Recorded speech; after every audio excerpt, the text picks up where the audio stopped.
My partner Danny and I headed back to the rugged landscape of the granite belt for some much needed time outdoors and, of course, landscape photography. We were taken completely by surprise by the weather, expecting it to be cold, but instead found brilliant blue skies, temperatures in the low 20 degrees Celsius and a light breeze. The wattle trees were magnificent, and the sound of bees busily buzzing away accompanied us on our walk.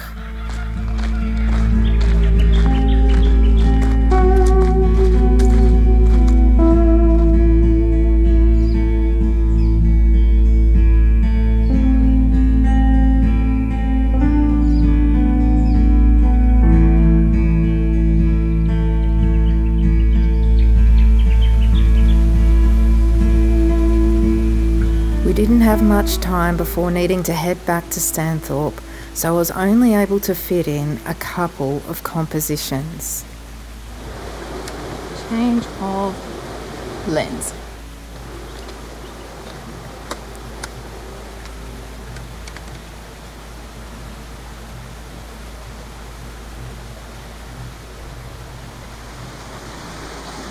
So there's a tree over here I really like the shape of. It's at the top of these boulders, and then there's a little wattle tree that kind of adds this splash of colour at the bottom.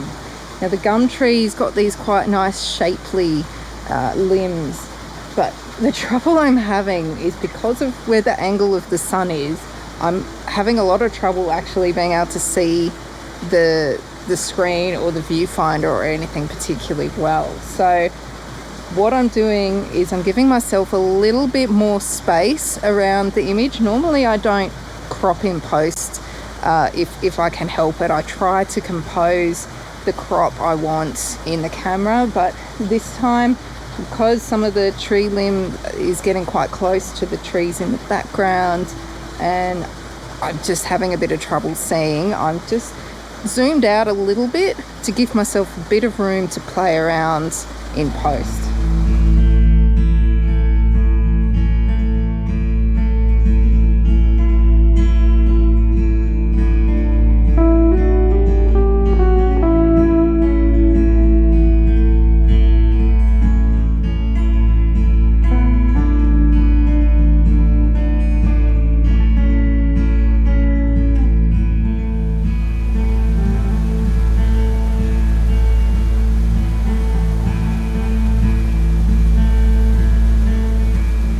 So there's this other scene I really like, right near the first one that I shot, and it's this tree that's growing right up against the rocks, and it's got one of its limbs kind of growing over them as though it's leaning there on them.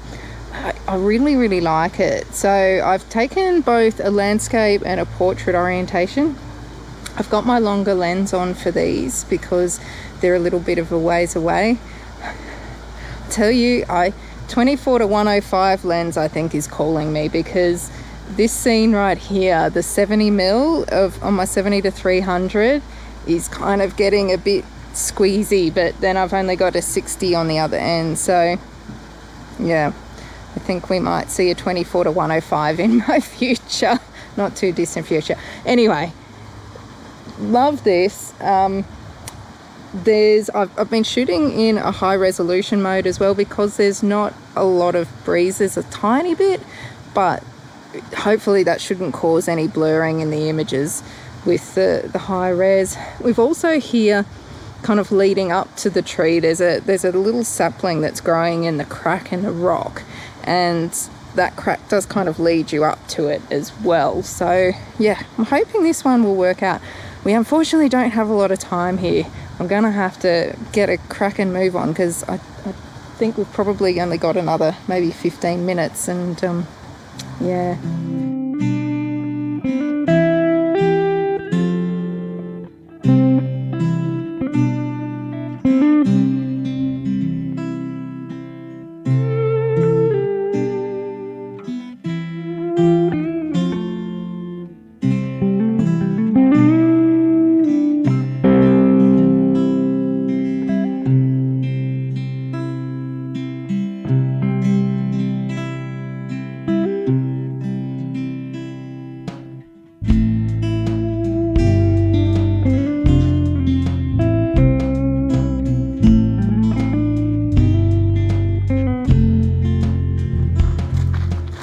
unfortunately we're out of time and we're gonna have to head back now.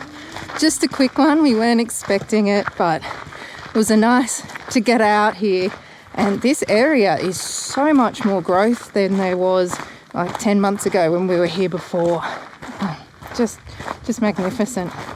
So tomorrow is the big day when we're going to be walking up the pyramid. Not looking forward to the actual walk up, but Lisa thinks she's walking up it. Crawling. It does not look fun. I'm putting this out there right now, but I've been assured the views from the top will be really good. So make sure you keep an eye out for that. And last time we were here, we climbed up the turtle and got this magnificent view of the Sphinx, which is a really impressive rock formation here in Girraween. So if you missed that one, go check that one out now. All right, thanks so much. Get outside, get taking photos, and we will see you all next week.